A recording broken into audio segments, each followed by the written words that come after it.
गुरुदेव, हम जिस क्षेत्र से आते हैं वहाँ मांस मदिरे का सेवन स्वाभाविक होता था। इससे माता पिता और जो पारिवारिक जनता करते थे। आपका सत्संग सुन के सबने छोड़ दिया।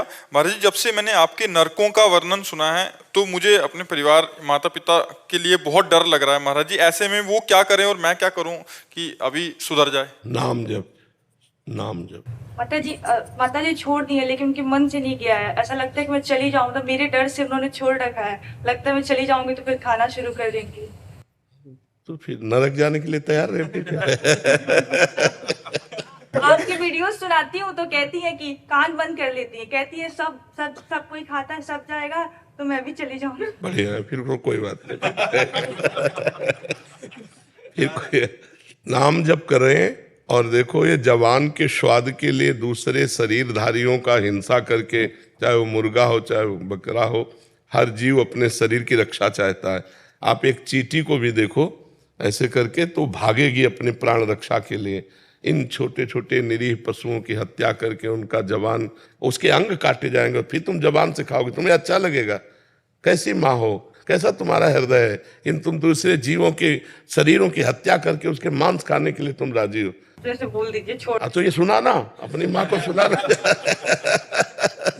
हाँ, तो मुर्गा तो बकरा इन खाने में नरक जाने के लिए तैयार हो, दूसरे की हिंसा बर्दाश्त कर ले।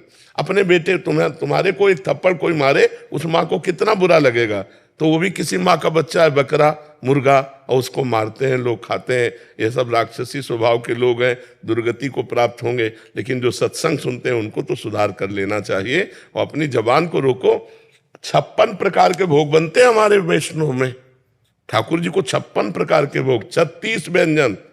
ये कोई स्वाद है? ऐसे स्वाद है पदार्थ ठाकुर जी को भोग 56 भोग लगाए जाते हैं ठाकुर जी को। एक से एक स्वादिष्ट सब्जी, एक से एक स्वादिष्ट पदार्थ। अब हम तो यही प्रार्थना करेंगे तुम्हारी माँ के चरण छू के कि नरक न जाओ, भजन कर लो।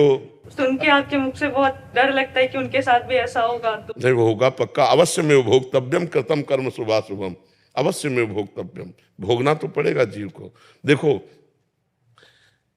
बढ़िया वीआईपी कार में बैठे हैं, फिल्मी गाना चल रहा है और एक्सीडेंट हुआ, और पहले वो तार जला जिससे गेट खोला जाता है, अब उसी में पैक।